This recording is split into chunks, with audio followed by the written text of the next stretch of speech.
女人只是拿起自己的水壶喝水，下一秒就烧到39.9度，甚至还当着众人的面把衣服脱掉。快，陆家派人来接你了，小汽车都已经停在咱们村口了。阿姨，你在说什么呀？什么阿姨？你这孩子是不是摔傻了？我是你妈呀，赶紧的，行李我都给你准备好了，要是被你后爹和那个傻子看见，你就走不成了。妈跟你说，你进了陆家可别整天稀里糊涂的过日子，要抓住一切机会向上爬。我听说陆家那2兄弟一表人才，你随便嫁一个，后半辈子就有享不尽的荣华富贵。再不济，空军大院里头也有不少条件好的男同志，凭你的姿色还不把他们迷得神魂颠倒的，到时候挑个条件最好的，婚后再让婆家给你安排个好工作，这辈子就不用愁了。还有啊，你可得防着点那个叶巧，虽是一个村的，可他父母双亡，进了陆家他比你更没有退路，凡事都别让他给抢了先机。好了，赶紧跟我走。2人前脚刚走，一墙之隔的房间，病床上休憩的男人在是陆家长子陆晋阳，把他们俩的谈话听得清清楚楚。嫂子，小温同志。梁同志，我家宁宁没出过远门，路上还辛苦你多照顾几分。嫂子放心，我肯定会把小温同志安全送到首都。别忘了到首都给妈来个信。妈，保重。走吧。跟他一起的还有同村的叶巧，前世叶巧是真善美，温宁是假恶丑，2人都是烈士后代，同时被陆家收养，住进了军区大院。温宁现在才意识到，这不是之前闺蜜写的书吗？自己还曾立志要重改女配温宁的角色，不就是让她嫁给我儿子吗？网上数10几年，表兄妹还能通婚呢，继兄妹怎么就不能嫁了？都是一家人，内部消化连嫁妆彩礼都省了，多合适啊！不是让你多用点药让他睡死吗？怎么还让他跑了？我就去公社吃个饭的功夫，谁知道回来就不见人影了。要不你问问那位同志，方便吗？跟您打听个事。你跟他什么关系？让您看笑话了，那丫头叫温宁，跟我儿子处了好几年对象了，眼看就要扯证，也不知道攀上哪家高枝了，忽然又要悔婚，我儿子在家要死要活非他不娶，我这不就只好找过来找那丫头，想跟他谈谈彩礼的事。您知道他往哪儿跑了不？不知道。多谢。刘军刚走一会儿，卫生所门口便传来汽车引擎的声音。陆队，基地领导让您尽快赶回首都，有紧急任务，我已经买了最近一班回首都的火车票。那走吧，还磨蹭什么？同志，你多大了？工作了没？处对象了吗？去首都是回家还是走亲戚？温宁没搭话，目光暗自打量对面的男人。你别误会，我不是坏人，也没有恶意，我是京市文工团招聘办的主任。我看你外形条件不错，有没有兴趣进文工团？我可以帮你内部推荐，走特招渠道，不用考试。谢谢，我没兴趣。哎呦，妹子，你知道多少人挤破脑袋都进不去文工团，你还不稀罕？每个月不仅有35块的工资呢，衣食住行都不用你自己掏钱，这样的好工作上哪儿找去？这还不算呢，我瞧着你也到相看对象的年纪了吧，长得这么招人，要是能进文工团，就能接触到部队上的军官，到时候嫁个首长啥的大领导，后半辈子都不用愁了。大娘，您家里有闺女吗？文工团的工作这么好，招聘班的主任也在这儿，还不赶紧帮你闺女争取个机会，等她嫁了首长，你就是首长的丈母娘，坐火车也能买张坐票，不至于让你站一路。坐了一下午火车，温宁有些受不住了，他打算起来活动活动。陆队，那女同志还挺机警的，居然没轻易相信文工团的特招机会，我刚才都怕她当真了，被人骗财骗色。那你怎么不去英雄救美？这不人家自己识破了，不需要我出手。不过陆队，你还知道那女同志长得美，我以为你真脸盲呢。陆队，其实我觉得你和那个女同志挺般配的，2人颜值都高，生出来的孩子不知道多好看。要不要考虑一下？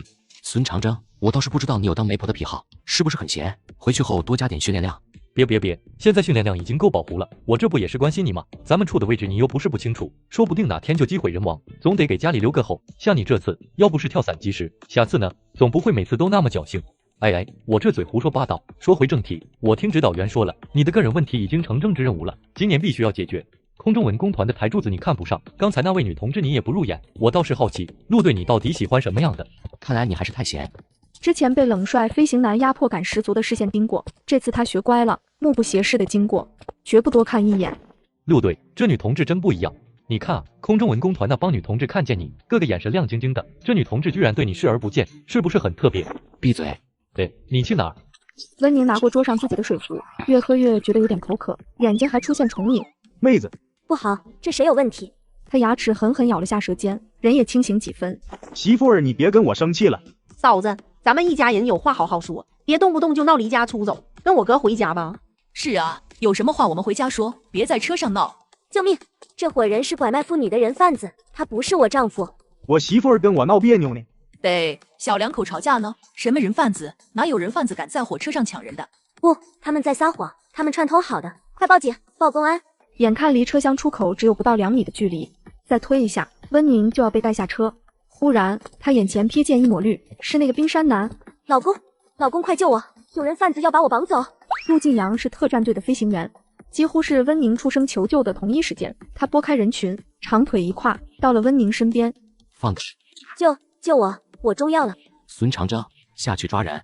热，好热。他意识紊乱，小手在男人身上毫无方向的摸索，他想要解药。别乱动。他是特战队的飞行员，经常会接受各种反间谍训练，身上随时都带着一些必备解药。拿出一片红色药丸喂他吃下，然而温宁也就只清醒了1秒。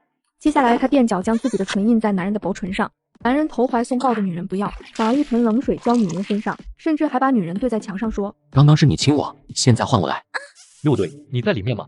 门打开，孙长征看到的就是这样一幅男女搂抱在一起的画面。我的个乖乖，我还要要什么？孙长征脑子划过无数广播体操的画面。规矩点，人抓到了吗？抓到了，但是对方一口咬定是认错了人。铁路公安想请你过去配合审讯。同志，麻烦照看好他。接下来，在列车员的帮助下，他们3个人换到了同一个车厢，好互相照应。晋阳，忙着呢。在写报告，您坐。报告的事不着急，给你批1周的假，你回家好好休息，等休完假再交报告不迟。我听说你家收养的2个妹妹要回空军大院了，趁休假你也回去见一见。说到这事，陆晋阳就不自觉想到在卫生所听见温家母女的对话，尤其是要跟那个爱慕虚荣的妹妹温宁相处，他做不到。政委，我身体没问题，可以马上投入训练，休假就不用了，假期攒着吧，以后再休也一样。行吧，你决定好就行。对了，月底队里跟空政文工团那边要举办联谊会，你必须参加啊！你都25了，个人问题不允许再拖。丢下话，张政委赶紧背着手走了，生怕听到拒绝的话。陆队，有您的电话。谢谢，我马上过来。喂，我是陆晋阳。哥，咱俩多了2个妹妹的事，你没忘吧？爸妈都说要提早回家，等着迎接2妹妹呢。你什么时候回来？我这周和接下来都有训练任务走不开，就不回去了。啊，你不回来啊？妈还说一家人吃顿饭呢。那你要是不回家，是不是得给2妹妹准备点什么见面礼？我反正打算买2盒雅霜，说是女同志们都爱用这个，到时候一个妹妹送1盒。礼物我也准备了，你帮我拿给他们吧，在我房间书桌下面的第3层抽屉里。钢笔送给叶乔，书就给另一位。好的，大哥，还有什么事要交代吗？没有我就挂了。陆耀，你现在也满18了，男女同志之间相处的分寸要把握好，凡事长点脑子，别被人利用了。挂了。怎么样，你大哥回来吗？大哥还有训练任务，说不回来了。不过他有给2位妹妹准备礼物。也行，那你就帮你大哥转交吧。我回来了，都收拾好了。我把2楼走廊靠里的房间收拾出来了，回头等2孩子到了，再看还缺点什么，一并置办了。也好，这几天辛苦你了。你收养叶乔我没意见，那孩子父母双亡，爷爷奶奶也去世了，无依无靠的确实可怜。但温宁不是还有亲妈和继父，乃我们家算怎么回事？你不是一直想要女儿，嫌那2小子从小太皮，现在一下有2个女儿了，不正好吗？那1个也够了，你非得一下给我认回2个，你名声倒是成全了，累的可是我。还有，别以为我不知道温宁妈什么意思，不就是想让温宁来咱们空院攀高枝吗？还扯什么太漂亮了，乡下没人护得住，我就看看能有多漂亮。好了好了，消气。温宁爸是我手下的兵，为国家牺牲，那我这个当领导的是得多照顾照顾。2人说着话，便听楼下院子有汽车引擎声。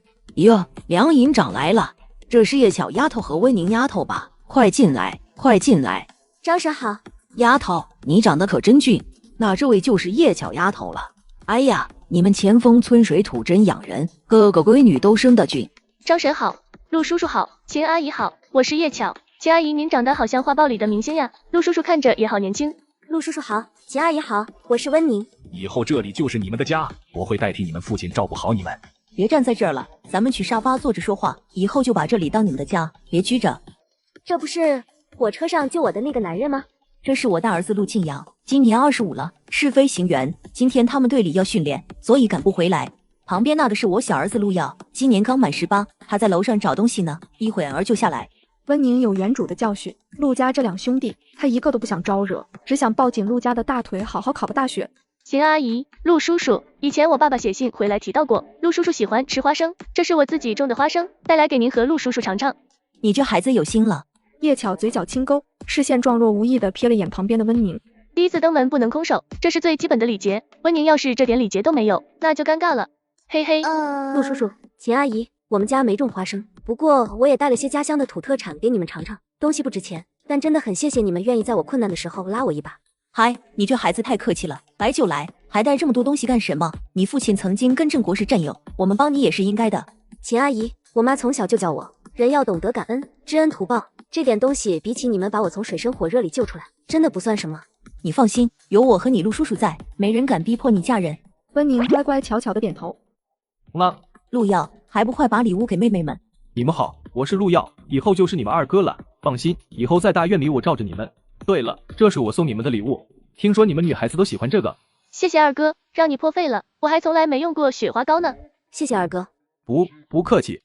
对了，我大哥也给你们准备了礼物。这礼物会不会太贵重了些？我不能要，还是大哥自己留着用吧，我平时用炭笔就行。叶巧妹妹，你就收下吧，我大哥在部队经常被表彰，回奖品都是钢笔，一个人根本用不过来，我那儿还有好几支他给的钢笔呢。这样啊，温宁妹妹给。大哥，这书还包了书皮，是不是什么珍藏版作品？宁宁，你快打开看看。那小子成天看的都是跟飞机相关的书，以为女同志也喜欢看，还不如送点实用的东西。这是你大哥部队上课的书，你是不是拿错了？我没拿错啊，大哥说了要送书给温宁妹妹，他抽屉里就这一本。我倒是要去问问那小子到底什么意思。兴许是晋阳记混了，要送温宁的不是这本书，你先别着急兴师问罪。陆叔叔、秦阿姨，陆大哥送这本书给我，一定是想鼓励我，不管我遇到什么困境，都要坚信党和人民的力量，一切阴谋中被粉碎。你们别误会他的心意。哈哈，应该是的。来，先吃饭吧。吃过饭后，你给人家温宁送的书是什么意思？没什么意思啊，给他提升思想境界而已。爸，你难道真看不出来温宁来我们家是为了什么？陆晋阳同志，手段不要使错了地方。亏你还是个军人，做事要讲证据，做人更是格局和眼界要放大些，不要被个人情绪影响了判断。我相信我自己的判断。你的判断也不是100%准确，这几天你必须抽空回家一趟。你能认这种人当干女儿，还其乐融融的生活在一起？我做不到，我不想跟这种虚荣势利的女人在一起生活，更不想当她什么哥哥。你什么虚荣势利？你这叫偏见，上来就给人家扣帽子。我今天见了温宁那孩子，倒觉得她是个挺单纯朴素的女同志。反正这段时间我不会回家，您最好看好陆耀，她刚成年，才是真的单纯，别到时候被人赖上了，干女儿变儿媳妇了，让人笑话。行啊，你不回家那就待在基地好好训练，至于你弟就不用你操心了，人家温宁还不一定看得上他。男人只是睡了一会觉，醒来时却发现一片白色粘液，甚至液体里还带着一些黄色物体。闻了一下，那个酸爽的味道，年夜饭都要喷出来了。陆队，陆队洁癖这么严重啊？大半夜还起来洗床单？滚回去睡觉。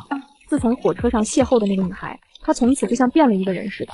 次日，秦阿姨本想带着2个女孩买衣服，但医院里临时有事，便让她们2个自己去买。2个女孩在商店里挑选着，突然叶巧闹肚子跑去蹲厕所，却听到了隔壁男厕所传来的对话。刚才进友谊商店那2妞真不错，尤其是穿紫色衣服的那个，那脸那身材，真让老子心痒难耐。啧啧，不知道睡起来什么感觉？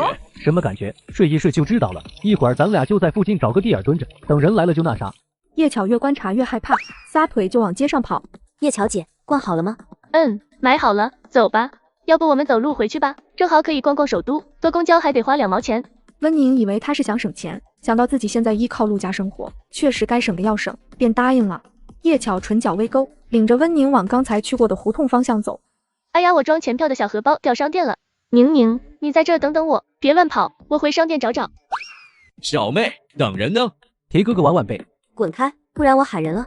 结果让他有点绝望，附近居然一个人都没有。玩玩也行，总不能跟你们在大街上玩吧？可以啊，妹子上道，哥就住附近，去我家里玩。好啊。趁2人心猿意马之际，温宁手顺势掏出军用匕首，便呼的一下朝高个男身上挥去。玩你妈的！救命啊！有人耍流氓！臭婊子，敢玩老子，看老子不收拾你！救命啊！有人耍流氓，杀人了！温宁再厉害也是个女人，很快就被2人拖进胡同。臭婊子，看老子不玩死你！就在此时，一道低沉透着狠厉的男声响起：“放开！”是火车上救我的那个人。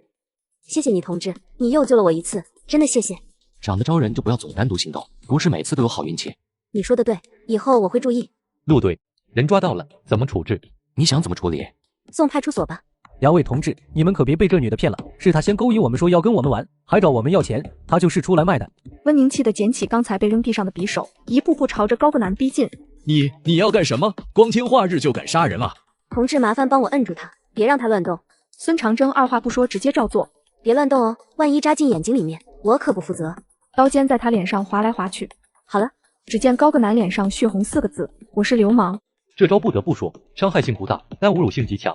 陆队，你送这位女同志回去，我把这2人送去派出所，一会儿老地方见。同志，今天真的很感谢你，算起来你救了我2次。等会儿你跟刚才那位同志有时间吗？我想请你们吃个饭，不过在这之前，我得先去友谊商店找一下我朋友，他今天跟我一块出来的。走吧。姑娘，原来你今天买衣服是要和你对象见面呀？哎呦，你对象长得可真帅，还是部队军官呢？您误会了，他不是我对象。对了，跟您打听个事，您看到今天跟我一起来逛商店的那个女同志了吗？她东西忘在商店说回来拿，但是我没找见她人。你说那位女同志啊，我见过啊，她本来跟你一起走了吗？后来又回来逛了好一阵儿，试了2件衣服才走的。听到这话，温宁的脸色一下不太好。确定你们是朋友？可能是他有什么事先回去了吧，我们走吧。同志，我们现在去跟你朋友会合吧，再一起去国营饭店。你脚受伤了，先去医院。我没事儿，就是扭了一下，回去抹点跌打损伤的药酒就好了。有没有是去了医院才知道？他居然弯下腰来，把他抱了起来。那个，我们这样会不会被抓呀？其实人我也能走。我不喜欢浪费时间。如果我们要被联防队的人盘问，我就说你是见义勇为。随你。呀，这是带对象来看病呢。皇叔，他脚扭伤了，您帮忙看看。皇叔，丫头，我给你瞧瞧。皇叔以前是军区医院退休的骨科医生，学的是中医，尤其擅长跌打损伤治疗。关节错位了，我给你掰回去。温宁还没反应过来，只听得咔咔2声，他脚腕就复位了。你脚腕关节里还有些积瘀，配合这个药酒，1天涂1次，边涂边揉，7天之后保证健步如飞。那个晋阳，今天你帮你对象涂，你以前受伤也是用的这个药，怎么揉应该有经验。不用，我自己揉就行，您教我该怎么揉。怎么揉不好表述，你看晋阳揉1次就知道了。别浪费时间，回家后就这样按。谢谢皇叔，那个枕巾是多少钱？我付给您。他从钱包里掏出来一堆零碎，1毛2毛，最后凑出了5块钱。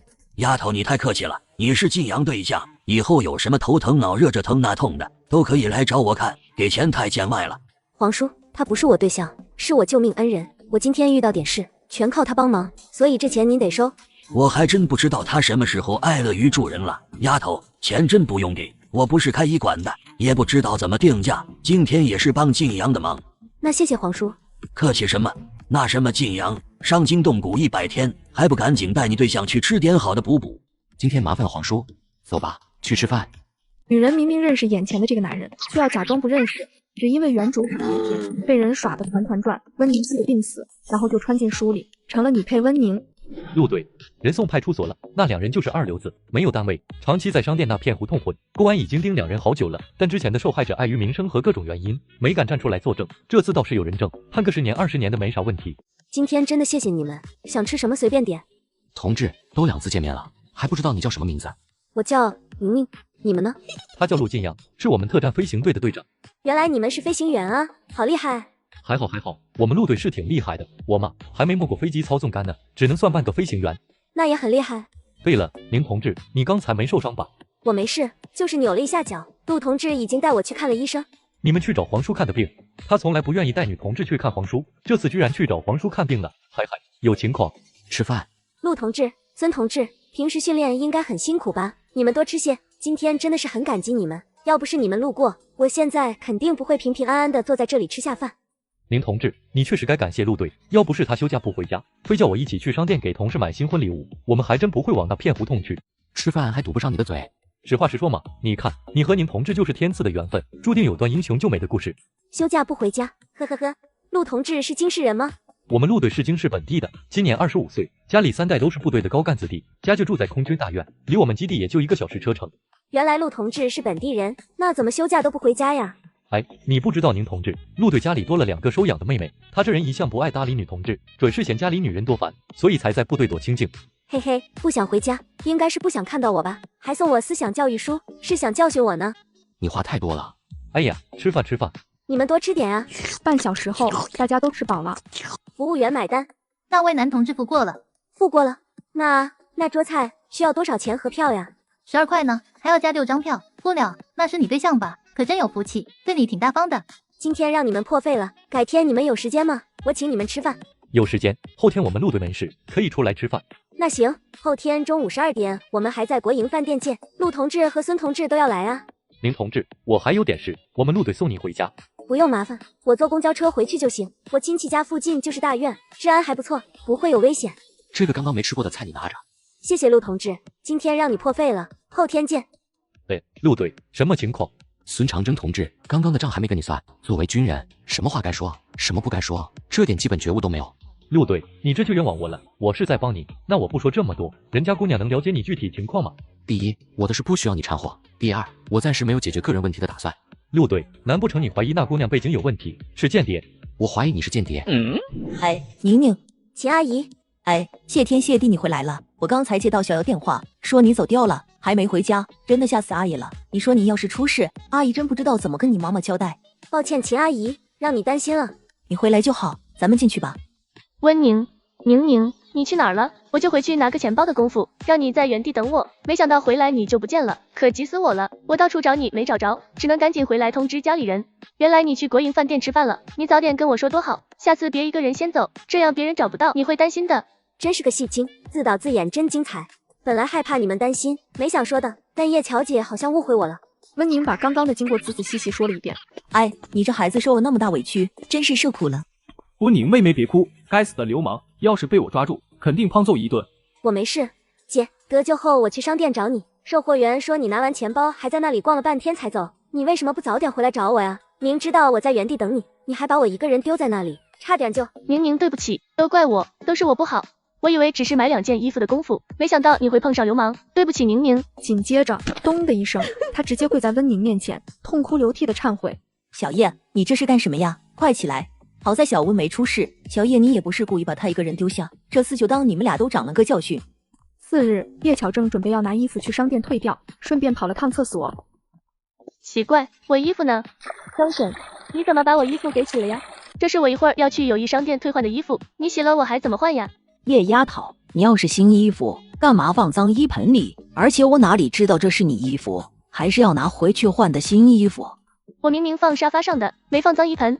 这衣服不好好的吗？叶丫头，要我说你别换了，我给你洗了，晾干后你正好可以穿呀。你看这布料多好呀，款式也稳重，穿个5年10年的都不会过时。叶巧一脸无语，温宁在一旁听着叶巧和张婶的对话，悄悄勾起唇角。没错，衣服是他放的，因为他知道昨天就是叶巧故意整他的，今天也要给他一点教训。转眼第3天到了，今天温宁请陆晋阳吃饭。晋阳，你在啊？正好，今天王参谋长的女儿到基地了，她是咱们基地医务室新聘的医生，你带着她转转，熟悉一下环境。抱歉，我今天有事要外出一趟，可以让队里其他同志带她参观。那你带她去外面转转也行，你们年轻人有共同话题。原来这是张正寄给陆队的变相相亲啊，哈哈。人家女同志是护士医科大毕业的，带她的导师是护士军区医院的外科一把手，本来人家毕业要去军区医院上班，看在她今天王参谋长的份上，才考虑来咱们特飞队的医务室工作。你也不想基地失去这么个人才吧？既然不想来基地，强留也留不住。留不留得住还不取决于你，反正人家女同志已经在你宿舍楼下等着了，之前看过你照片，也知道今天是你接待她，你要不愿意就自己去跟王参谋长说，我还有工作要处理，先走了。陆队，现在怎么办？孙同志，货运车坐不了后面。没事，你坐。他安全带还没系好，陆晋阳已经把门踩进去，车子轰的一声往前冲。王同志，你没事吧？我没事。王同志，你别介意啊，我们陆队平时开战斗机习惯了，乍一开车可能没适应过来。你好点了吗？好点了就进去吧。我没事了，走吧。陆同志，宁同志，孙同志今天不来吗？宁同志。王婷婷没想到陆晋阳他们今天出门是来见一个女同志，还是个挺漂亮的女同志，心里莫名有了些危机感。陆队，不介绍一下？哪知道陆晋阳像是完全没听进他的话，连眼风都没给他一个。王婷婷脸上顿时写满尴尬，还是孙长征站出来打圆场，替两边都介绍了一遍。宁同志是哪里人呀？我看你长相和气质都挺像江南那边的女孩子，咱俩不会是老乡吧？我是川省人。那我们不是老乡，我是护士人，刚从护士医科大毕业，以后也跟我爸妈一样留在首都军区上班。宁同志你呢？也是来首都工作的吗？是哪所大学毕业？你父母也在首都的单位吗？我是川省农村的，来首都投奔亲戚，我只有小学文凭，现在还没有工作。什么？农村来的，还是小学毕业？其实学历和背景都不重要，人只要有一颗上进的心，平时多读书看报，努力提升自己，一样能变得优秀，分配到好的单位。哦，原来王同志能考上医科大，进入部队工作，都是靠平时读书看报呀，我还以为只要投个好胎就可以。那我今天回去得多买2份报纸，回头再去图书馆借2本书看。一旁的孙长征见王婷婷这吃瘪的表情，嘴角一抽，差点笑出声。军区图书馆有很多专业藏书，你需要的话可以来借阅。谢谢陆同志。客气。宁同志，我们陆队平时除了训练就是看书，你要是想学习，找他准没错。听见这话，一旁的王婷婷脸色更难看了。家里亲戚为了感谢你们做了2个菜，这个是酸辣柠檬虾，那个是捞汁花蛤和螃蟹，你们尝尝看。不过就是有点微辣，不知道你们吃不吃得惯。宁同志，你手怎么受伤了？处理虾和螃蟹的时候不小心划伤了，我皮肤就这样，稍微有个小磕小碰，看着就特明显，其实没什么大碍。都行，你们不能吃这种腌制的生鲜类食物，可能带有寄生虫，会对身体造成不可预知的伤害。还有这2个菜看起来太辛辣，会对肠胃造成刺激。你们是飞行员，随时可能出任务，万一身体出问题，后果不可设想。王同志，吃个虾而已，不会出什么事吧？而且我平时也会吃点辣，肠胃没那么脆弱。出事的话那就晚了。我实习的时候就碰到过有军人同志在野外出任务的时候喝了山泉流下来的水，最后全身肿胀送到医院。山泉水看起来清澈见底，其实里面有许多寄生虫的虫卵，合进身体里，寄生虫在身体内发育成长，危及人体器官。我们职业特殊，确实应该时刻注意。听到这话，王婷婷得意地看了眼温宁。这个海鲜是煮熟晾凉之后才腌制的，但确实是我考虑的不周到，忘了你们是飞行员，需要注意饮食安全，为了保险起见，你们还是别吃了。哎，是我们没有口福。你别说，自从进特飞队之后，我都好久没随便大口吃肉喝酒了。每次去食堂吃的都是专门的营养餐，营养是营养，就是没什么味道。温宁同情地看了他一眼，自顾自地吃着。我去洗手。温宁手上也沾了点汁，索性起身跟着过去。2人并排站在水池边，温宁先给手心抹了点肥皂，仔仔细细地搓揉，一边揉一边视线忍不住往陆晋阳那边瞥。他情不自禁地抓过他的手，拿到自己面前翻来翻去的研究。温宁便忍不住好奇地仰着小脸看他。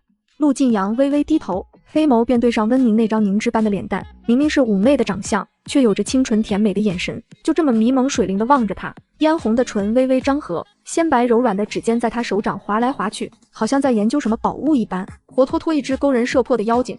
回去吃饭。看到陆晋阳大步离开的背影，温宁才后知后觉，他刚才抓手的动作有点太出格了。同志，你对象已经付过钱了。上次是陆晋阳付，这次又被孙长征抢着付钱，这救命之情到底什么时候才能还完啊？他不是我对象。陆队，我想去友谊商店逛逛，添点东西，这次来首都好多行李都没带。宁同志要不要一起去？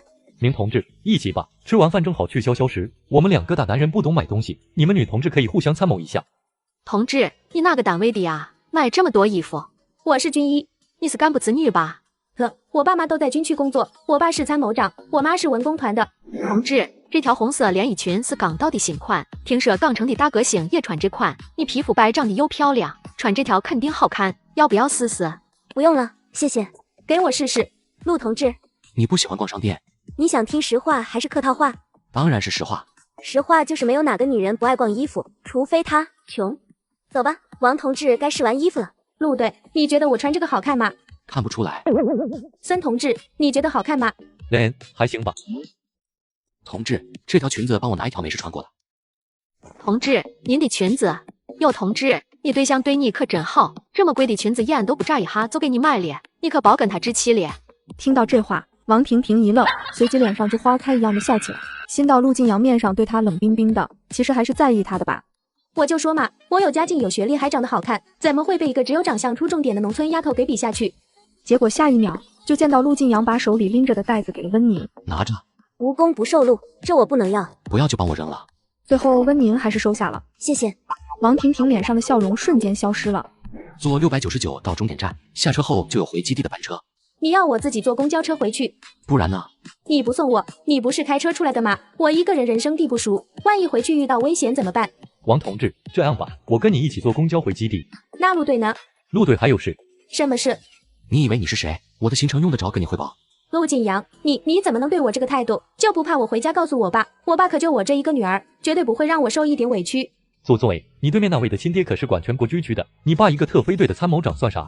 你爸是参谋长，但还管不着我。我爸管不着你，那你单独跟女同志在一起，跟组织打过报告吗？我看这个女同志长相气质压根不像是农村的，万一是敌特分子，你担得起这个责任吗？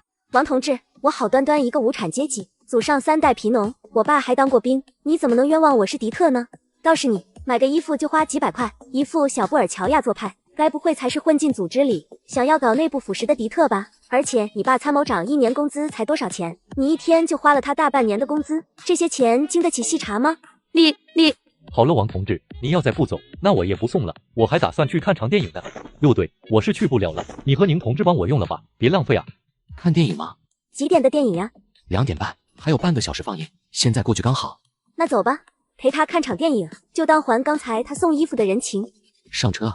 一路上车子开得四平八稳，一点颠簸都没有，跟来时候尘土飞扬的速度完全天壤之别。他的确很有魅力，难怪原主被迷得五迷三道的。在想什么？没什么。你想找工作？对啊。想找什么样的工作？我听说文工团在招考，想去试试。文工团要经常去全国各地的军区演出，很多军区都驻扎在偏远山区，气候和地理条件都很恶劣。我不考文艺兵，我想考文职。文职对学历有要求，至少要初中毕业。所有的职位都是这样要求吗？文职都是这个要求。喂，原主的小学文凭，难不成要进厂当女工？算了，跟文工团是无缘了。我可以帮你问问别的工作。那谢谢了。两人说着话，电影院到了。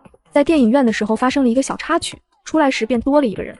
这是你对象吧？你们俩可真般配，像电影画报上的男女主角。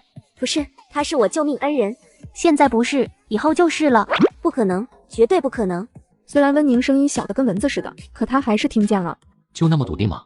陆晋阳冷着脸加快了脚下的步伐，走到停车的地方。陆同志，能不能顺带送我们去文工团呀？不顺路。车子嗖的一下开出去。吃炸药了。宁同志，你别看招考条件那么严格，那都是给普通人设的门槛。凭你的身段和长相，完全可以走特招渠道。还真有特招渠道呀？真有。负责特招的老师一般都全国各地的跑，在各个地方文工团盯着，就是为了挖到好苗子。你运气不错，我们团负责特招的老师这几天刚好在首都。要不这样吧，我帮你引荐。老师，给您推荐位好苗子，这位是宁同志，他想报考文工团。杜春梅看向温宁，像发现什么宝藏似的目光，把温宁从头到脚仔仔细细打量了一遍。姑娘，下腰会吗？试试。温宁点点头，他从小就学跳舞，完全是他妈为了让他练形体逼着他去。后来高中学习忙就中断了，但从小打的舞蹈底子还在。不错。劈叉会吗？来一个。横劈还是竖劈？来个横劈吧。腰软腿软，柔韧度拉满。同志，我自我介绍一下，我叫杜春梅，是文工团招聘科的主任。你的条件非常优秀，是天生的艺术苗子。我代表我们首都空政文工团诚挚的邀请你加入。谢谢杜主任赏识，不过我恐怕要辜负您的期望了。啊？怎么了？虽然我挺喜欢跳舞的，但我腰受过伤，医生说我不能用腰过度，尤其不能长时间做高难度动作，所以杜主任。哎呀，这可真是。杜主任，我听说咱们宣传科的苗苗回去结婚生孩子了，马上还要随军去北疆，她丈夫调令都下来了，正好苗苗的位置空出来。宁同志虽然不能跳舞，但是对舞蹈应该挺了解的，搞宣传工作应该可以的吧？最近确实空出了一个宣传干事的职位，可任职要求不低。会画画吗？还有你文笔怎么样？能写文章吗？有没有在报刊上发表过的作品？我会画画，简笔画、国画都没问题，文笔也不错。在乡下的时候，经常帮公社书记写各种通知。至于作品，我最近才来首都投奔亲戚，以前一直住乡下，买不起报纸看，所以也没什么机会在报刊上投稿。你是农村人？不瞒你说，团里有几个文艺兵也因为身体原因无法继续排练，都想着转岗到宣传口来，可位置就这么一个。为了公平起见，上头刚开会决定，这个职位也要公开招考，这2天就会发布招考公告，你自己关注着点。谢谢杜主任指点，我会努力考上的。以前这个职位还没有到公开的程度就被内部消化了，这是第一次招考，团里很看重真才实学，尤其是笔杆子功夫。我建议你今天回去就买点报刊杂志，看看能不能投稿发表，到时候能加不少分。谢谢杜主任。行了，等你考上了再谢也不迟，天也不早了，赶紧回家吧。杜主任再见。温宁妹妹，你在干什么呢？我学习呢。上次大哥不是送了我一本思想教育的书吗？我认真读完了，这不开始读书看报，提升思想觉悟吗？你学这些有什么用？还是把心思用到找对象上面吧，别忘了你妈把你送到这里的原因。我知道了，叶乔姐。陆家今天有客人来访。小文，你来的正好，过来坐。我刚还跟小叶聊呢，问他以后有什么打算，正好阿姨也问问你。我听你陆叔叔说你只念到了小学毕业，以后想继续念书，还是想早点参加工作？阿姨，我想早点参加工作。你真的不想继续念书吗？其实你陆叔叔手里有个巨工农兵大学进修的名额，但名额只有1个，我们正愁不知道怎么分配这个名额，所以才来问问你们的意见。秦阿姨，这个名额就给叶乔姐吧，我还是想早点参加工作。这一次叶巧没跟温宁抢，整个人安静如鸡的坐在那里。那行，正好刚才小叶也说想继续念书，那这个名额就先给小叶。你放心，以后你陆叔叔还会尽力争取多的名额，到时候你要想去念书也可以。还有，阿姨最近也会帮你留意有没有合适的工作。不过找工作这种事得碰机会，即使是我们这样的家庭，也不是想安排谁就安排谁，这点希望你能理解。我明白的，阿姨，找工作这事儿，我自己也会努力。我今天路过文工团，就听他们说宣传科有个干事职位要公开招考，我想去报名。我知道你们帮我找工作也得搭人情和面子，你们已经很照顾我了，我不想让你们还因为工作的事儿替我操心。这丫头也太懂事了，你放心，阿姨肯定会帮你挑一个好工作。不过你要想考文工团宣传科也可以，正好今天你蒋阿姨来家里做客，她大姑子就是宣传科的副主任，回头我让她帮你打听打听。说曹操道，蒋静母女就来了，秦阿姨。快过来坐。秦阿姨，今天周末，晋阳哥回来了吗？没呢，那小子最近都待在基地。周怡面上闪过一丝失落，秦岚向两人介绍了温宁和叶巧。没想到这两人长得倒完全不像是乡下的，尤其那个姓温的，那长相整个大院都挑不出一个来。也不知道秦岚是给自个儿认闺女，还是挑儿媳妇。大院都传遍了，说你有福气，认了两个长得特漂亮懂事的干闺女，今个儿一瞧，还真是这样。怎么样，养女儿的感觉不错吧？秦岚笑着附和。周怡知道陆家要认两个干女儿，心里就挺膈应的，因为她打小就喜欢陆晋阳。阿静，听说文工团宣传科有个干事的职位空缺，要公开招考，我们家小温想去试试。你大姑子不正好就是宣传科的吗？能不能帮忙打听一下，帮孩子给画画考试重点？听到这话，蒋静眼中飞快闪过一丝错愕。这个职位可是我女儿周怡瞄上的，大姑子正好是宣传科的副主任，说这事儿十拿九稳，只要周怡走走考试的过场就行。没想到温宁也看上了，你算是问对人了。昨晚我大姑子来我家吃饭，刚跟我说到这个职位招考的事儿，我跟你说，盯着这位置的人可不少，要不上面也不会怕一碗水端不平，搞什么公开考试。要我说，你还是给小温找个别的工作，这个职位不好弄，要求特别高，又要会画画，又要会写文章，还要会拍照片，就是高中毕业的人也搞不定。这话怎么有点嘲讽的味道？高中毕业生都搞不定，那乡下来的丫头更不可能搞定喽。其实考不考得上都没关系，就当去积累经验了。我也会帮小温留意别的工作机会。其实我觉得小温现在的重点不在于找工作，而是趁年轻找个好对象。你看我们家周怡，18的时候找他相亲他不去，现在23了，上门说媒的人都少了。真是服了，一个叶巧，一个蒋静，个个都催我赶紧找对象结婚，也不知道是安的什么心。温宁不想再坐着听这些事，借口去厨房帮忙，起身离开。其实小温才18岁，找对象的事不着急。他在老家的时候，就是因为被人看上要逼着他家，他妈才求上正义，把人给送我们家来的。而且小温自己也说想先工作，我还是尊重孩子自己的意愿。谁逼着他嫁呀？是不是惹上什么地痞流氓了？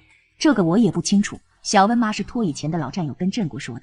你也太善良了，他妈就这么一说，你们家就答应认她当干女儿，谁知道是不是看上你家条件，故意把女儿送过来的？就算不是看上你家，也是想借你家当跳板，想攀高枝。小温那长相就低价不了，哪怕门当户对的都不行，结了婚也护不住，就得嫁给有权有势、条件好的。别人说我要是他妈，我也会做出一样的选择。就怕呀，你把人家当干女儿，人家把你当冤大头。他那张脸在乡下长到18岁，你觉得没人打他主意？说不定身子早就被那什么了，不是黄花大闺女了。这些年乡下有多乱，你知道不？前段时间我还听说有漂亮女知青被那啥。不会吧？小温跟他妈和继父生活在一起，他继父好像还是村民兵连的队长，不至于被别人欺负了去。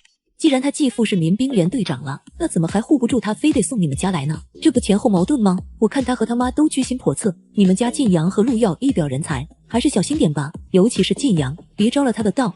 听了好友的话，秦岚脑子里下意识想象自己大儿子和温宁站在一起的画面，一个硬一个软，好像还挺般配的。如果陆晋阳那小子真喜欢上温宁，我肯定举双手同意。哈哈哈！叶巧帮周怡盛鸡汤，结果一不小心滑倒了，滚烫的鸡汤直接浇到了周怡身上。为求得周怡的原谅，不顾脸面下跪嚎啕大哭，甚至还把开水往自己身上浇。疯子，真是个疯子！咦，这杯子也不烫啊？姓叶的小婊子真会演。秦阿姨，妈，叶巧是装的，那杯茶根本不烫，你们别被他给骗了。周怡越想越生气，边喊边往洗手间方向冲过去。温宁不动声色地坐回沙发，不用想也知道叶巧现在脸上的表情肯定比吃了屎还精彩。晚上，我觉得小叶的性格有点极端，就说今天这事儿吧，本来他也不是故意把汤泼周怡身上，诚心诚意的道个歉就算了，结果他非要搞这么一出戏，弄得我在蒋静面前挺尴尬的。后来蒋静走了，他在我面前又哭又下跪的，跟唱戏似的，搞得我都不敢多说一句，生怕他想岔了，觉得我不喜欢他。是不是因为小叶在咱们家还不适应，太紧绷了，所以一有点事，情绪反应比较激烈？那小温怎么不这样？小温就大大方方的。对了，今天我还跟小温说了工农兵大学进修名额的事，他主动说把名额给叶巧，自己打算考文工团宣传科干事。我都不知道这个职位要公开招考，还是小温自己去文工团打听呢。考不考得上姑且不说，但人家至少对未来的生活有规划，有上进心。今天要不是小温主动放弃名额，就小叶那极端的性格，我还真怕最后没拿到进修名额，又哭着给我下跪呢。小温确实不错。既然不错，那你也帮忙活动活动。我听蒋静说，打这个职位主意的人挺多的。既然打主意的人多，我就更不方便插手。先让小温好好准备考试，看看考试成绩再做打算。我今天开会碰到张政委，跟他聊了几句，他说飞行大队的后勤部缺个统计员，小温去飞行大队也行，跟晋阳一个单位，还有个照应。飞行大队不行不行，飞行大队里头规矩多，到处都是雷区，干什么都要汇报。小温要去了，一点自由都没有。你说晋阳怎么回事？从上4处任务回来后就没回过家，算起来我都有1个月没见他了。别的飞行员那是老家远回去不方便，咱们家跟飞行大队就1个小时的车程，他都不回来，真是。他说小温进咱们家是有所图谋，不想跟势力虚荣的人住一块儿。他见都没见过小温，就这么评价人家，不是偏见是什么？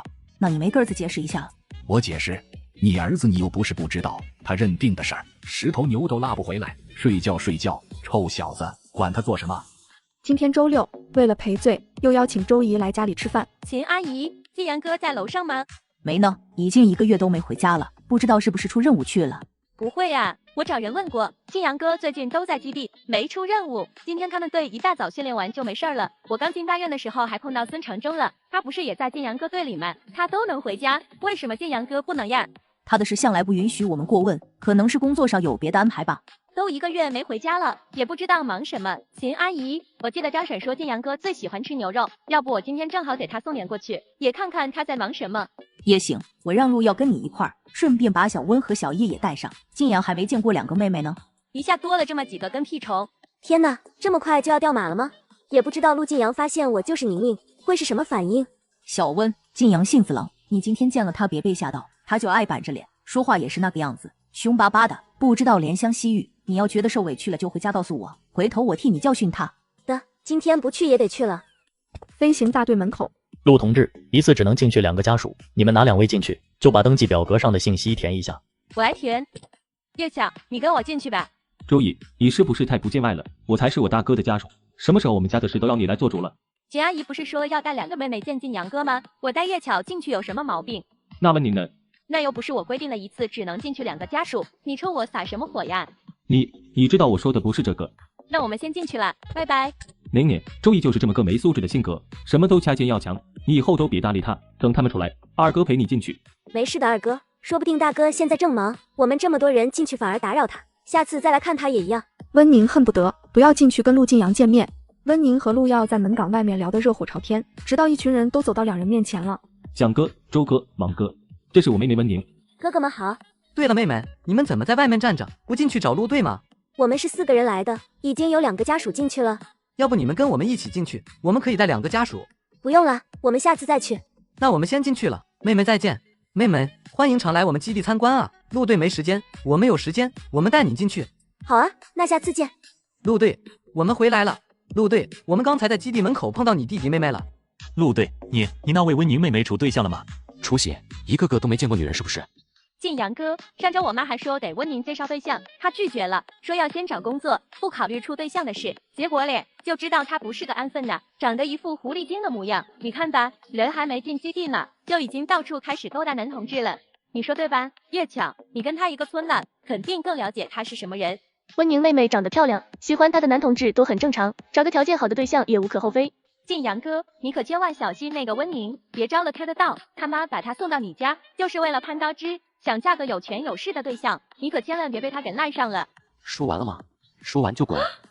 说完了。2个人脚下一软，赶紧往外头走。谁让你进我房间的？出去。陆同志，我该叫你宁宁还是温宁？我不是故意要骗你。你去静阳房间吧，反正他也不回家，他房间有书桌有床，这段时间你就在他房间住。陆叔叔，秦阿姨，不用了，我在这儿写挺好的，而且还容易出灵感。那怎么行？你这样把眼睛看坏了。你看你眼睛多漂亮呀，亮闪闪的，可要好好保护。你放心，静阳回来一般会提前打电话，他不会突然回来。小温，不必有负担，就算那小子回家了，你也不用怕，他都25了，早就该搬出去独立住了。他们单位就有分配的房子，只要申请就有，是他自己一直没打申请。叔叔阿姨，还是跟大哥提前说一声吧，毕竟是他的房间，这样也尊重他。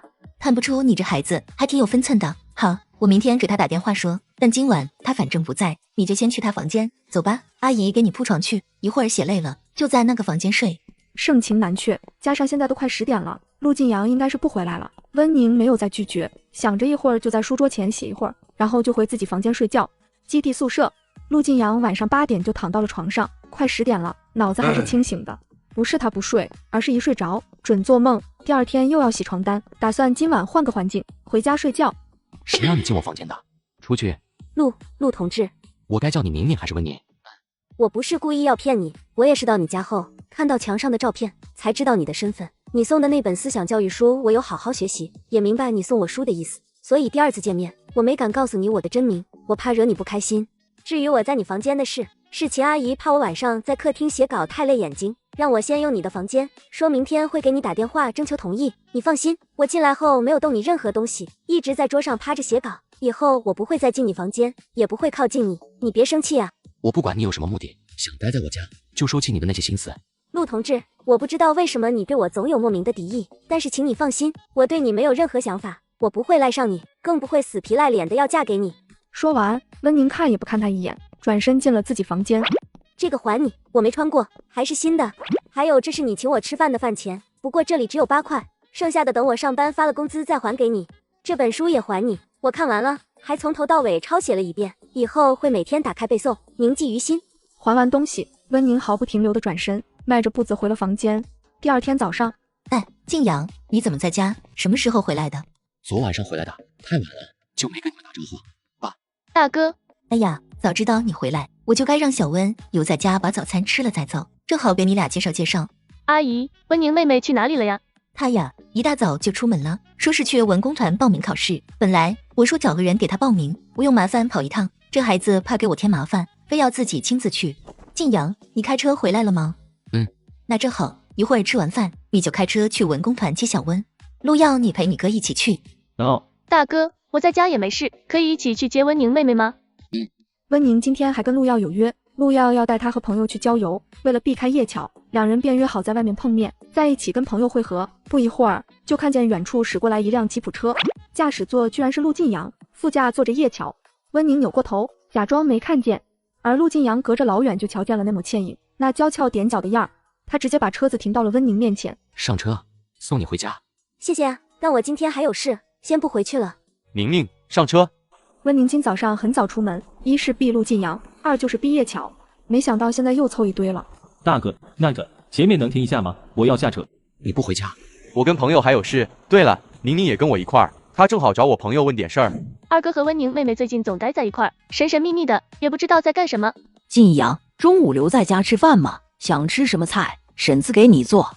随意吧，做什么都行，我先上楼了。那行，中午我就包饺子，只有我们3个人在家吃。陆耀不回家？对，刚才小耀打电话回来，说他跟小温今天中午和晚上都不在家吃，让我别做他们的饭。陆晋阳神情了然地嗯了声，转身上楼，脸色越发冷沉，满脑子都是昨晚那个女人还他东西时候那倔强的小眼神，好似他给他受了天大的委屈似的。可明明撒谎的人是他，居心叵测的人也是他。回到大院，已经是傍晚。去哪儿了？大哥，早上不是故意骗你的，我和宁宁跟朋友去西山风水库野炊了。进去吧。温同志，等等。怎么了，严同志？这个借你，你不是说想拍一个摄影作品集吗？等你拍完了，我帮你把照片都洗出来。不用了，我要拍的照片已经拍完了，相机挺贵重的，你好好收着吧。那你明天有空吗？我们一起去把照片洗出来。好呀，明天几点？上午10点行吗？好呀。那明天见。明天见。谁知一转身就撞进了身后某人的视线，幽冷黑沉，就那么直勾勾地盯着他。就那么讨厌我吗？温宁小嘴一瘪，一股难忍的酸涩忽然就从鼻腔窜到了眼眶，眼眶微红，他拼命咬着嘴唇，强压下那股酸涩。第二天，温宁又是一大早就出门了，宁愿出去游荡，也不想在家碰到陆晋阳。哎，晋阳，你去哪儿？可惜话音刚落，儿子人影就消失在了门口。他开着车出门，在街上转了一圈，附近的几个照相馆都逛遍了，也没看到想看的人。晋阳，什么风把你吹来了？帮我搞个东西。什么东西？是你陆大少爷弄不到的。周正家是外交系统的，相当于是70年代的代购。帮我弄台单反相机。还真巧了，我手里刚好就有一台刚从美国带回来的单反相机。不一会儿从里头出来，手里捧着个方方正正的黑色尼龙包。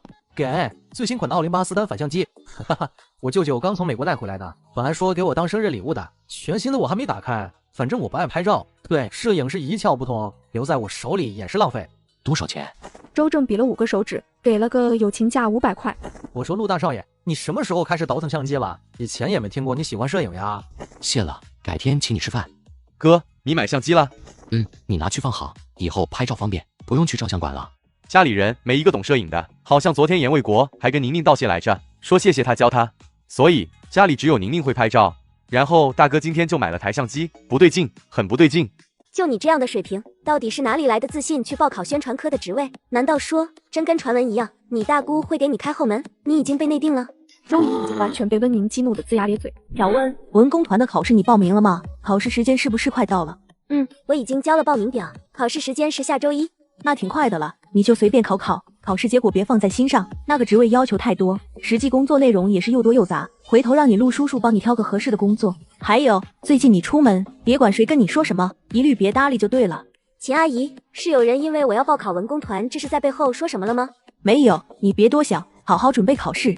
温宁敏锐地看向陆耀。啊哈，明明也不知道是哪个大嘴巴，把你要报考文工团宣传科干事的事儿在大院里大肆宣扬。今天我出去打球，碰到有人在背后嚼舌根，说你考试就是走个过程。实际上我爸早帮你把后门走好了。这些嚼舌根的人也是不长脑子，听风就是雨。我爸要真愿意走后门，早把我的工作给解决了，何至于天天看我在家不顺眼？知道我要考文工团的人，除了陆家人就是蒋家母女。陆家人不可能传这种谣言，那就是蒋静母女传的。为了周姨没有对手，出此烂招阻止我考进文工团。陆振国身居高位，周围盯着他的人何其多，走后门这事无异于给对家送了个把柄。所以陆家为了自证清白，只有2个办法：一是不让他参加考试，二是不为他走后门。所以他怕陆家受影响，想直接选择放弃。温宁能想到的事，秦岚自然也想到了，她吃惊又感动。小温，阿姨刚才跟你说那些话，不是想让你放弃考试，而是怕你出门听到那些谣言心里多想。我和你陆叔叔什么大风大浪没见过，这点谣言还真不至于影响到我们。你别不信，我一点没跟你客套。走后门这事儿在大院不是什么秘密，走后门的人多了，哪家没个走后门呢？只是大家心知肚明，没挑到明面上罢了。别人想用这事儿拿捏我们，先得看看自己屁股干不干净。何况你考试的事，我们根本没走任何后门。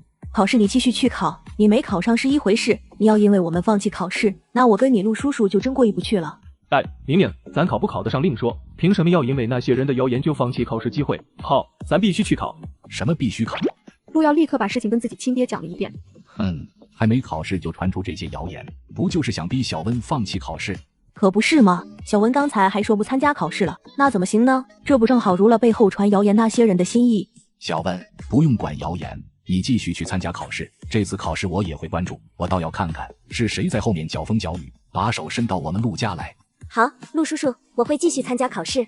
叶巧全程都端着碗在一旁默不作声。他一开始是怕温宁不参加考试会回过头跟他争攻农兵大学的名额，但后来看着陆家人个个力挺温宁，劝温宁继续考试，他心头又不是滋味。你说蒋进这人怎么这样啊？不就是周姨跟晋阳没处成对象吗？至于在外头造我们家的谣吗？还把小温也扯进来，说我们家帮小温走后门，是蒋静造的谣。对呀，除了他还有谁？小温要报考文工团的事，知道的没几个。上周蒋静和周姨来我们家吃饭，我想着蒋静大姑子正好就在宣传科，就跟他提了一嘴这事，让他帮忙打听一下考试情况，也不是说要走后门，就问问怎么个考法。他当时也没说要帮忙，还反过头劝说小温别去报名，说这个职位盯着的人多。后来还劝我早点给小温介绍对象，把人家出许，怕小温拿晋阳的主意。现在回头想想他那些话，好像挺不希望小温去考试，也不想小温能被晋阳看上。以前让你跟蒋经少走动，你还总觉得我对他有偏见，说你们是手帕交，从小玩到大。现在知道了吧？他这个人一看就心眼多，教出来的女儿简直一模一样。你当我为什么不同意你撮合周姨和晋阳，更不同意你认周姨当干女儿？你跟这样的人结亲家，就相当于在家埋了颗定时炸弹，随时有爆炸的可能。也不是我非要撮合周姨和静阳，还不是蒋静天天在我跟前使劲儿，几十年的交情了，那我也不能直接拒绝啊。还有认干亲家的事儿，你不同意之后，我不就回绝他了吗？因为这事儿他还跟我别扭了好久。行了，你别跟我翻旧账，咱们现在再说小温的事儿。小温要是没考上，谣言自然不用担心，但万一要是考上了，到时候怎么办？总不能让小温顶着走后门的帽子去上班。蒋静的大姑子是宣传科的副科长，我们家有没有帮小温走后门，她最清楚不过。你觉得蒋静为什么要传这个谣言？不想让小温去考试呗，还有可能对我们家有意见，心里不舒坦。不只是，那还能因为什么？因为要走后门的是他自己。周姨也看上了宣传科干事这个职位啊！你说周姨也要报考这个职位，可这职位也不是多大个香饽饽呀。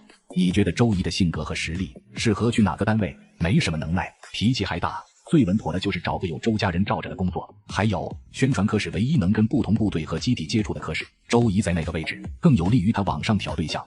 陆振国早就看得透透的，蒋静母女都是把虚荣和势力写在脸上，刻到骨子里的。第二天一早，吃过早饭，温宁就去文工团找何芳，想让何芳帮忙去打听一下宣传科干事的职位有多少人报名，里面有没有周姨。宁宁，哎，我也正想办法联系你呢。我跟你说个事，你还是看看别的职位吧，那个职位估计没戏了。为什么呀？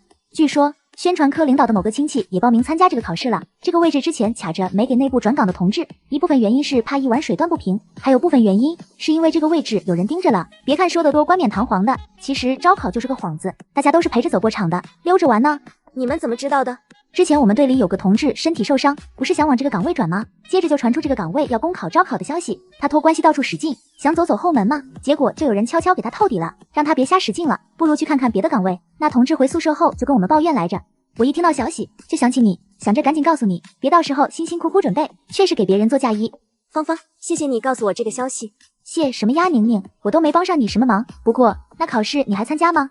当然要参加。周家，你大姑早就把答案给你，你前些天不背答案，明天要考试了，现在才来抱佛脚，就是这么自信，谁让你女儿聪明呀？背答案1天时间就够了，也不瞧瞧是遗传了谁。说完，母女俩相视一笑。那你说那个温宁明天会去考试吗？陆家走后门的话在大院传了好几天，也没见陆家人有反应。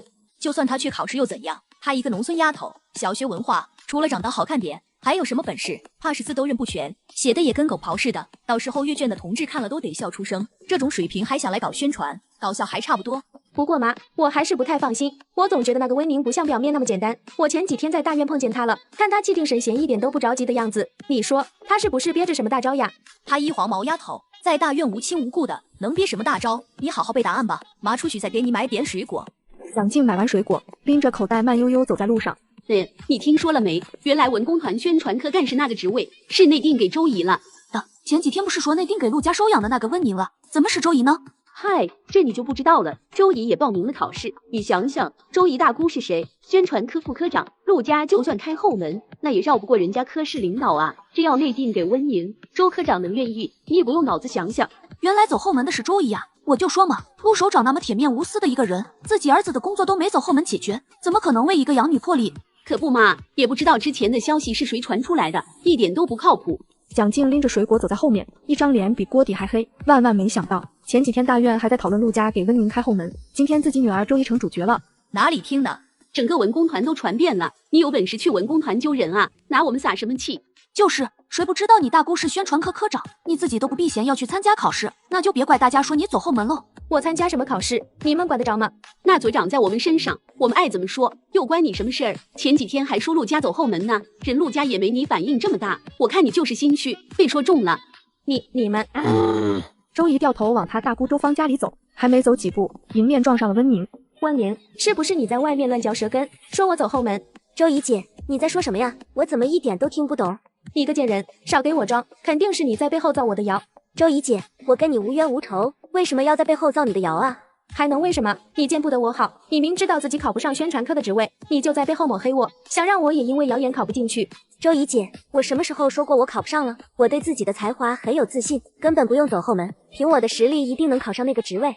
你一个小学毕业的农村丫头，有什么才华，什么实力，还一定能考上？你就吹吧你！要不是鲁家给你走后门，你连报名的资格都没有。什么小学毕业？现在首都大街上随便抓个人都有小学文化，那岂不是大家都能考了？笑死人了！我看过招考公告，对学历没有做要求，小学文化也可以报考。不过，周怡姐，我可听说你上学时候语文考试作文写不出来，直接交了白卷，画画也不行，宣传板报你从来没参加过。这些都是温宁找陆耀打听的。陆耀讨厌死周怡了，他的黑料随便就能挖出一箩筐来。你个小婊子，瞎说什么呢？信不信我撕烂你的嘴？就你这样的水平，到底是哪里来的自信去报考宣传科的职位？难道说真跟传闻一样，你大姑会给你开后门？你已经被内定了？周怡已经完全被温宁激怒的龇牙咧嘴，面目狰狞，就要上前撕扯温宁。哎呀，周怡姐被我说中，恼羞成怒了，要杀人灭口了。周怡，住手！他们都帮着温宁欺负我。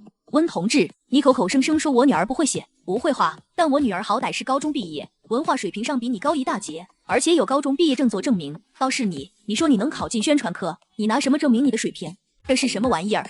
不会是把小学毕业证拿出来了吧？这是我在首都日报和青年周刊上发表的文章，报社和杂志社寄给我的回函，这个足以证明我的写作能力。什么？首都日报、青年周刊？我的确只有小学文凭，但那是因为在乡下，受条件限制只能念到小学。我从来没有放弃过学习，在我们村知青的帮助下，我自学完了初中和高中的课程。虽然没有那张毕业证，但我的水平经得起任何质疑和检验。一回到家，周怡就气得连砸了2个玻璃杯。温宁这个贱人，婊子，敢抢我的东西，我要弄死他！他已经把宣传科的工作看作自己囊中之物，被温宁今天这么一搅和，原本板上钉钉的事很可能有变数。闺女，你别着急，气坏自个儿身体不划算，这事儿妈给你想办法，你别急。想办法？还有什么办法？明天就考试了，今天那个贱人出这么大风头，大姑再帮我走后门，那我不就彻底成大院笑话了？蒋静也头疼，温宁那小贱人一插手，这事儿确实变得棘手。任何事没到最后一刻都说不准，放心，妈不会让小贱人得偿所愿。温宁解决完谣言，终于能一身轻松的回家。走到门口，陆耀早就在院子里等着，一脸紧张的盯着温宁。二哥，搞定了。太好了，明天你可以安心去考试了。不知道蒋家母女还会不会搞出幺蛾子？毕竟原书里面最后进宣传科的确实是周怡。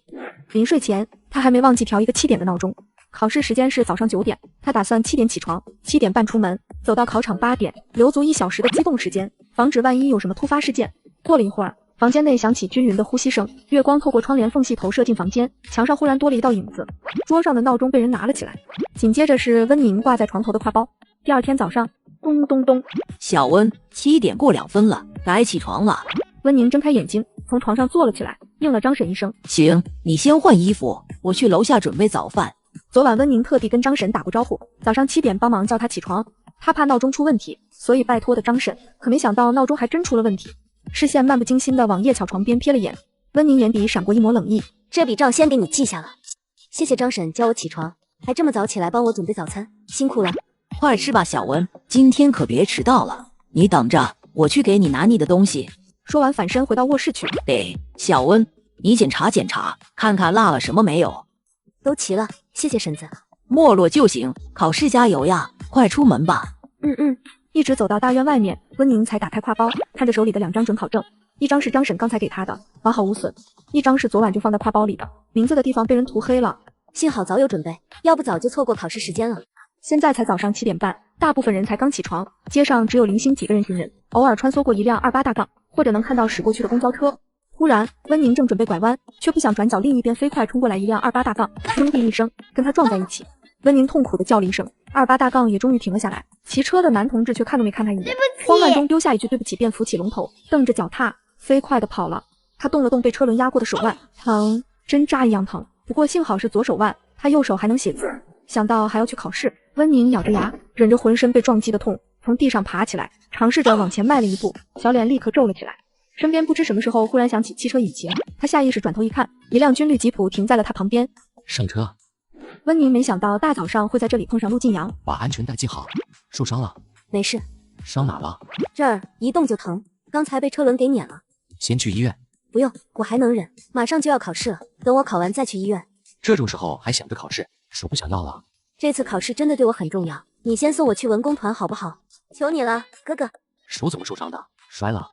没有，刚才拐弯的时候，转角忽然冲出来一辆自行车，我来不及躲开，就被撞倒了。他撞了你，还从你手腕碾过去。你马上要参加考试，手腕被人撞了，不觉得很巧合吗？温宁听他一说，也开始思索起来，想过周怡会报复，但没想过报复方式如此狠毒。一个周怡，一个叶巧，果然是一丘之貉。就算是提前把2人的关系破坏了，两人还是重新结盟在一起整我。你知道是谁？我来首都之后也没认识几个人，除了周怡，我想不到还有谁会故意指使人汽车撞我。这件事你不要插手，我会处理。温宁这次没跟他犟，乖巧的嗯了声。车子很快到了文工团门口，陆晋阳跟门口的哨兵出示了证件，车子便被顺利放行，直接开进了里面。你在哪栋楼考试？在北楼3层。这里就是北楼，从你右手边的楼梯上去，还能走吗？腿没事，可以走。谢谢，大哥。好好考试。这是今天笔试的题目，一共3道，考试时间1个小时，笔试结束之后10分钟进行面试，在隔壁教室。到时间，所有人都交完试卷，然后等着叫名字面试。温宁是最后一个被叫进去面试的。他前头的2个同志出来的时候，都是一脸丧气相，就跟在里面被人上了刑一样。周科长今天是吃错药了吗？脸跟驴似的拉的老长，说话还夹枪带棒的，估计是更年期到了，看谁都不顺眼。不对，不是说这个职位已经内定他侄女了吗？可我看他侄女也没来参加考试，该不是出什么变数了吧？所以他才一副看我们都不爽的样子。有道理。听着2人讨论的话，再看2人的状态，温宁对里面的情况便有了心理准备。看来周芳今天的心情不太美妙，而他正好是罪魁祸首，只怕周芳对他的态度比前2个同志还要差。这场面试绝不会轻松，做好这样的心理准备，温宁迈步走进教室。各位考官好，我是温宁。温同志，你发表的作品今天带过来了吗？温宁早就准备好了，从随身挎包里掏出投稿的稿件，还有报社和杂志社的回函，递给中年男人。周科长和杜主任看看。杜春梅看了几眼稿子，没想到温宁还真有2把刷子，居然能在这么短的时间内就有了代表作品，心道自己没看错人，是个人才。我可听说给这2家报刊投稿被拒绝几10次都是常有的事，温同志是投了几次才过稿的？我运气好，只投了1次就过稿了。哟，那可真是厉害。确实厉害。周科长当完文章有什么想法？这2家报刊的投稿要求挺高的，18岁就能在上面发表文章，后生可畏啊！想必在创作上很有天赋。马上就是国庆，正好咱们门口的对联该换了。既然温同志这么有天赋，能不能现场写一个迎国庆的对联？现场写对联？杜春梅听着便眉头一皱，平时宣传科写个什么东西，都是半个月1个月的时间准备，现在现场就让人家写副对联，摆明是为男人。关键周芳先前也没让前2个面试的同志现场创作，杜春梅有心想帮温宁。周科长，创作需要时间，今天这点时间是不是仓促了点？现在已经快中午12点了。文笔好的人随便写点什么都比一般人强，温同志都能在报纸上发表文章了，写点小对联就2句话的事，应该花不了多少时间吧？温宁就知道自己逼得周怡没法来竞争这个岗位，周芳肯定不会善罢甘休。要是今天不把对联写出来，周芳马上就会质疑他文章是不是找人代笔的。那我试试，给我5分钟时间构思就行。5分钟？你确定？对，5分钟。行啊，就给你5分钟。没事，温同志别有压力，创作本来就需要时间找灵感，5分钟的时间确实仓促了，就是作家文豪也不一定能在这么短的时间内写出东西来。温同志不要紧张，尽力而为。开始计时。温宁闻言，赶紧拿出纸笔，埋头构思了一会儿，便提笔开始写。还没到周芳说时间到，温宁就停下笔，吹了吹纸上的墨水，然后把纸张放到3位考官的桌子上。周芳压根就不信他能这么短时间就写出一副对联，目光随意的往纸上一扫，这一扫，他双眸便狠狠缩了一下。只见上面写着：上联民富国强树今朝，欢笑迎国庆；下联山南海北赞改革，歌舞颂党恩。紧扣主题，对仗工整，完全挑不出一点毛病。不错不错，温同志是搞宣传的料，周科长你看看，觉得怎么样？周芳脸色一脸的不可置信，怎么可能有人在5分钟内就写出这种水准的对联？写得这么快，不会是提前背过的吧？既然这样，不如周科长出个上联，我来对下联，就不用担心我提前准备了。除非提前泄露题目给我的就是周科长本人。这话一出，周芳脸色瞬间僵硬。出题吧，他脑子里没货；不出题吧，岂不是证明他水平不行，连个对联都出不出来？温同志这个提议好，周科长出题吧。周芳骑虎难下，憋了几秒没憋出什么上联。行了，今天时间仓促，继续面试吧。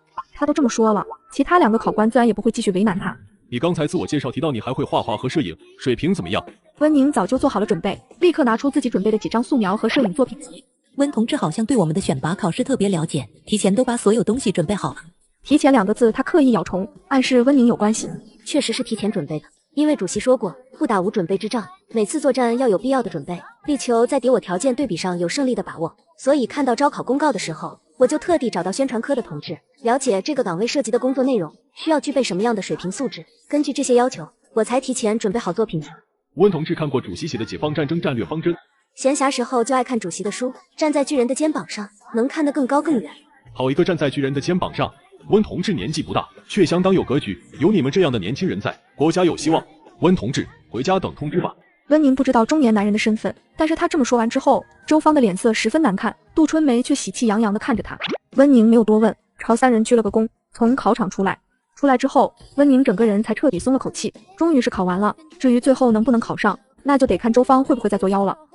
你放心，飞行员同志，我们肯定帮你把人交给警察。哥，我带你去包扎。你对象挺关心你的吗？刚才进来的时候急得都要哭了，听到你没事，整个人都松了口气。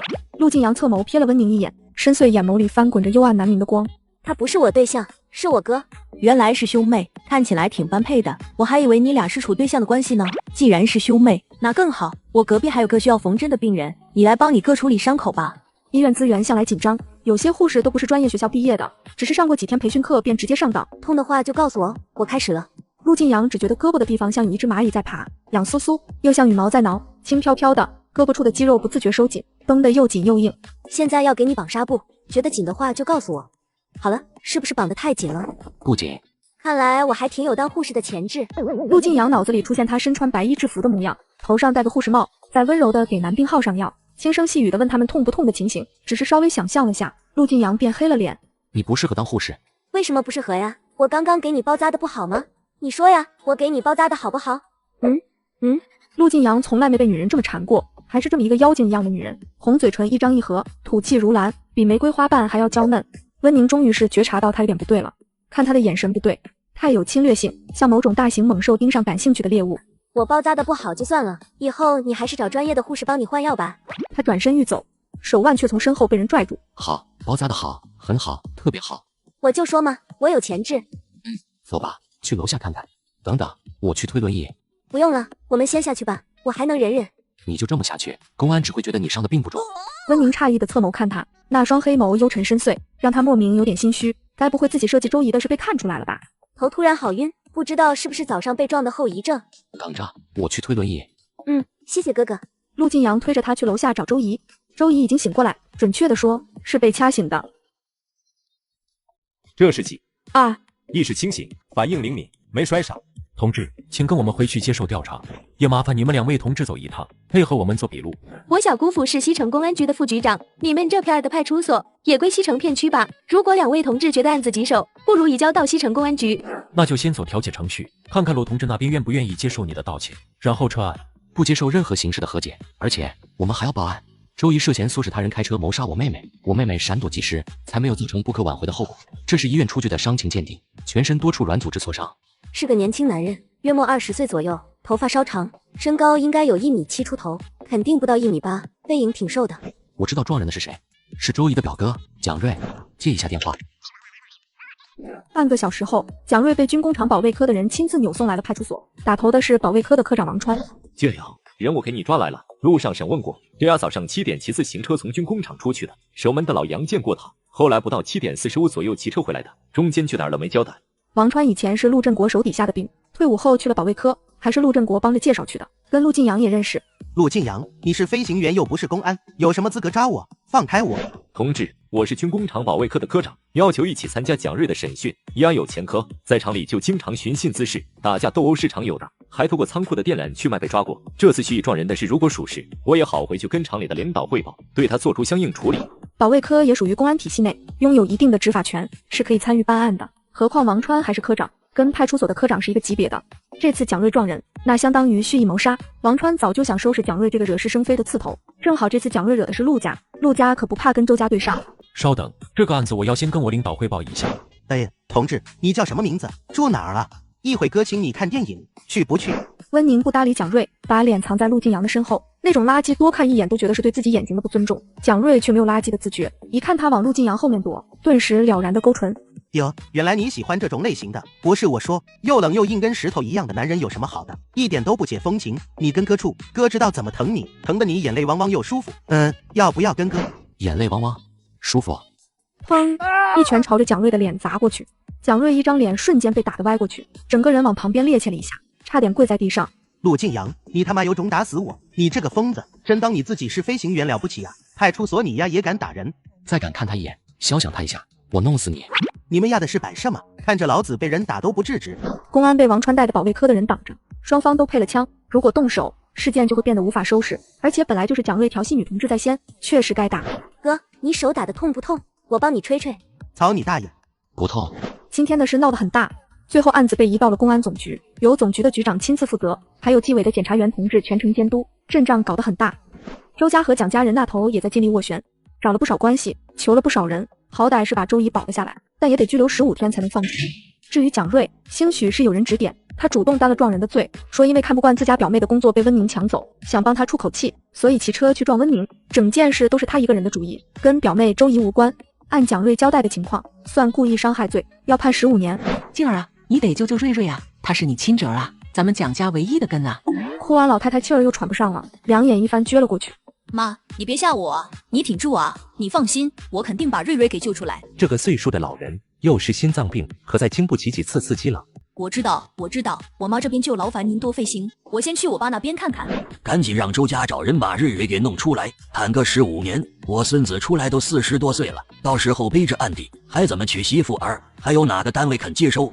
看着亲爹着急上火的模样，蒋静除了点头保证一定会把蒋瑞弄出来，也没别的招。家属院，他周怡闯的祸，凭什么让我儿子替他背锅？要不是他唆使，我儿子好好的怎么可能骑车去撞陆家那个女娃？说到底这事就是周怡害的，要坐牢也该他去做。不行，我必须去公安局反映，我要给我儿子洗刷冤屈。哎呀，媳妇你别添乱了，你去公安局有什么用？连人都见不着，有劲儿都没地方使。那你说我怎么办？怎么办的？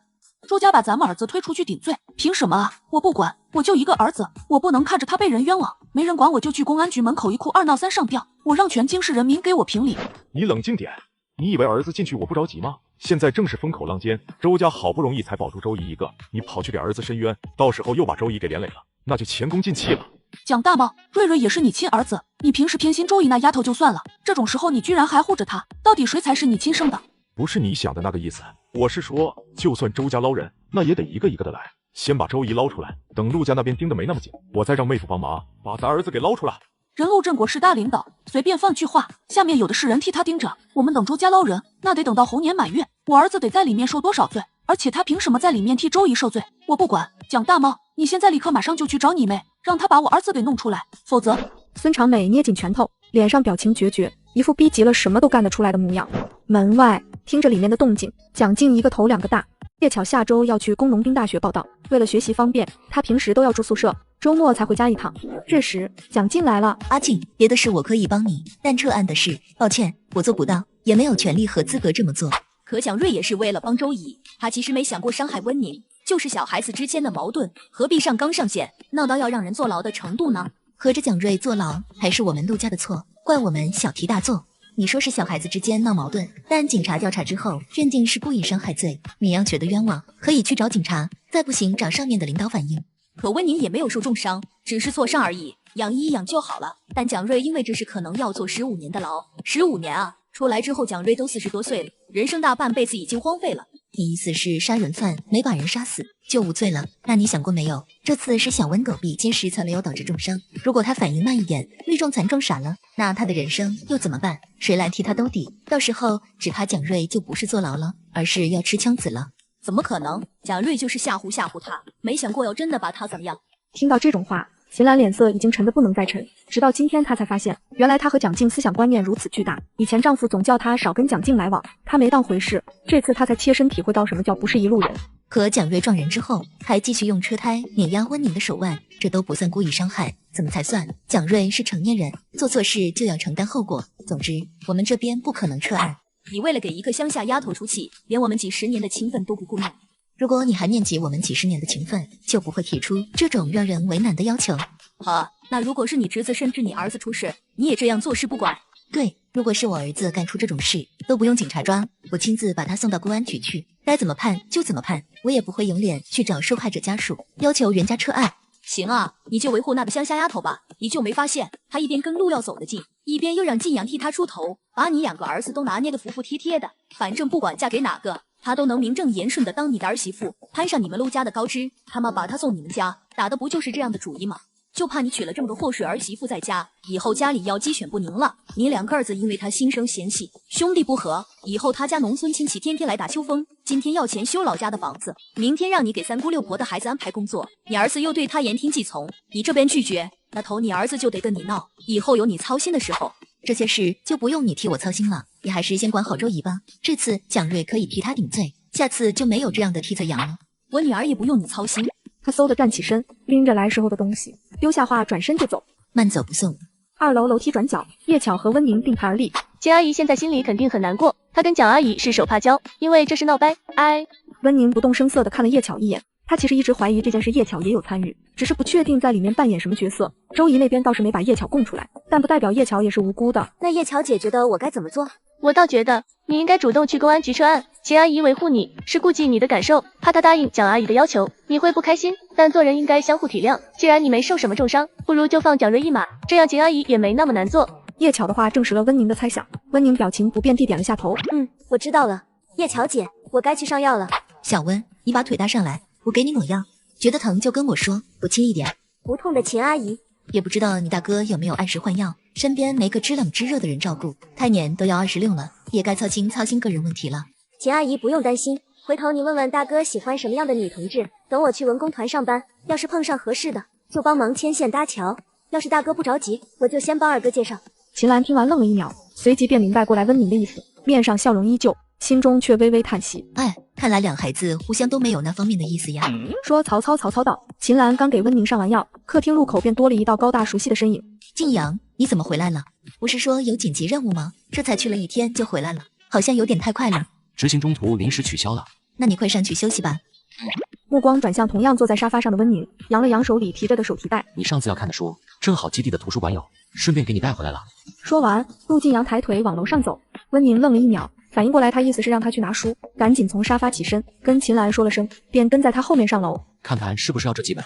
谢谢大哥。你们基地的图书馆借书有归还期限吗？我争取早点看完，把书还你。不急。哥，那我先出去了。等等，帮我换个药。